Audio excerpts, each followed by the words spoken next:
Today we are going to be reviewing what you learned about fractions in 3rd grade, just to make sure that it's all fresh back in our brain before we learn more about fractions. So what I want to point out to you first is the names, the proper names actually, that we use when we are identifying fractions. So here we have a numerator, and the numerator it's the number on top. But what it really means is it's the number shaded or being counted. So when you have your whole object, your whole, and you've divided into pieces, the amount shaded, or how many we're counting, how many of those pieces we have, those are on top. We write those on top. That's our numerator. Our denominator, our bottom number, is the total number of equal parts that represent a whole. So, say you have a whole separated into 3 pieces, then it's important for you to recognize that there are 3 total pieces there, even if only one of them is shaded in or being counted. Even if we only are using one of those pieces, there are 3 pieces total that make up that whole. Okay? So that's important for you to remember. So today we're going to be doing a combination of all sorts of things that you learned in 3rd grade. And I'm going to go through these with you. And then you will be practicing some on your own. So this first set of directions says to divide the whole into equal parts and then to label each part with its unit fraction. So the key word here that I want to point out to you is unit fraction. That is a term that you were introduced to last year. So a unit fraction is one part of a whole. So, for example, on this one, it wants us to split into 4 equal parts. So I'm going to split it in half first and then split each of those in half. And that's 4 equal parts. No, it doesn't look perfect, but it's fine. So we're going to divide this whole into equal parts. We're dividing it into 4 equal parts and then labeling each part with its unit fraction. A unit fraction always has a 1 in the numerator. So when you are asked to do things such as writing 3/6 as unit fractions, what I want to see is 1/6 plus 1/6 plus 1/6. That's what I'm wanting to see. When I'm asking you to write a fraction as unit fractions, this is what I'm wanting to see. When it's asking you to label each part with a unit fraction, this is what I want to see. I want to see a 1 in the numerator. I am adding all of these unit fractions up together to get 3/6. Go ahead and write on your paper for sevenths and go ahead and write out what that would look like as unit fractions. When you type this, I want you to type 1 and then the slash sign. So that's slash, and then go ahead and type the appropriate numbers. Okay, so use the slash sign for the fraction bar. Go ahead and do 4/7 as unit fractions. Okay, so what that would look like is 1/7 plus 1/7 plus 1/7 plus 1/7. 4 1/7 added all together, these unit fractions gives you 4/7. Okay? Now I want you to go ahead and look over at this problem, 6 equal parts. I want you to divide this into 6 equal parts, and then I want you to label each part with its unit fraction. Go ahead and do that now.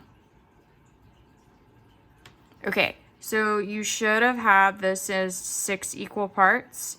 So I'm going to go ahead and start dividing that into 3 equal parts and then that. So 6 equal parts as close as you can. And then you should have labeled them with each 1/6, 1/6, 1/6, 1/6, 1/6, 1/6. You should have 6 1/6, okay? All right, moving on. It says write how many equal parts. Shade one part and write its unit fraction. So How many equal parts are there here? There are 3. It wants me to shade 1 part, right? Okay, now I'm going to write that unit fraction. 1/3. Because we always have a 1 in the numerator for unit fraction. Unit, 1 unit. Okay, go ahead and do the same thing for this one. Write how many equal parts and write the unit fraction. And shade 1 part. Okay, here there are 2 equal parts.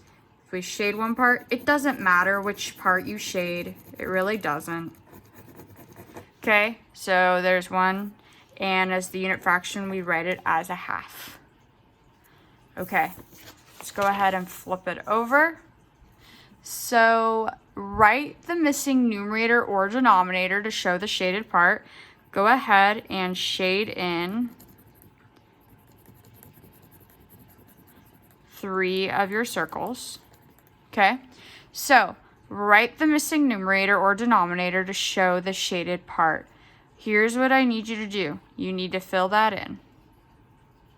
So what you should have put here is a 3 because the numerator was missing and 3 of those are shaded. Okay, so 3 out of the whole that are in this group, this whole group, 3 out of the 5 are shaded. Okay, I want you to do this one on your own. I want you to complete each number sentence to show the equivalent fractions. Before you do that, though, make sure you have this shaded and this shaded. Okay, so I want you to go ahead and complete each number sentence, so here, to show equivalent fractions. So what you should have here is 1/2, because 1 out of the 2 parts of the whole are shaded, and here you should have 2/4, because 2 out of the 4 parts are shaded, okay? So the reason these are equivalent fractions, and you are going to hear this term a lot, the reason these are equivalent fractions is because if we went ahead and laid this on top of this one, they would be exactly equal. 1/2 is the same as 2/4, okay? It takes 2/4 to equal the same amount as 1/2. We're going to explore more in equivalent fractions as this unit goes on, but I want to make sure you understand that just because they don't have the same denominator, that doesn't mean they can't be equivalent, okay? There are ways they can be. All right, last thing I want to look at is writing each whole number as a fraction. So there's a difference between 4 being a fraction and 1 being a fraction. So for 4, how we're going to write it is our denominator is 1. We have 1 whole, and we are saying we have 4 wholes. So 4 wholes, okay? So the 4 is actually going to be on top. If I would write it like this, 1/4, that would be incorrect because that's saying that we have 1 out of 4, when in reality we have 4 ones, 4 wholes. Go ahead and write this one properly as a fraction. 5 is, so what you should have written is 5/1 because we have 5 wholes here, okay? So when I'm writing 1 as a fraction though, I want to go ahead and I want to have my numerator and my denominator be the same number, 3 out of 3, because that's saying I have 3 of my 3 wholes, 3 of my 3 parts shaded, filled in. I have all 3 of those parts, okay? When I'm getting my candy bar, I get all 3 pieces. I'm not giving 2 away, not giving 1 away. I have all 3 pieces. So go ahead and write here what it would look like if I had a whole, so like 1 whole candy bar, and I have all 7 pieces of it. What would this numerator be? Right, it would be 7, okay? So I just wanted to refresh that for you. You are going to be practicing more with this today, just to get it all fresh in your brain again. And then we are going to be studying some more things with equivalent fractions. We're going to learn how to add and subtract fractions. We're going to learn how to make equivalent fractions. We're going to learn about simplest form. We're going to learn about all sorts of different things with fractions.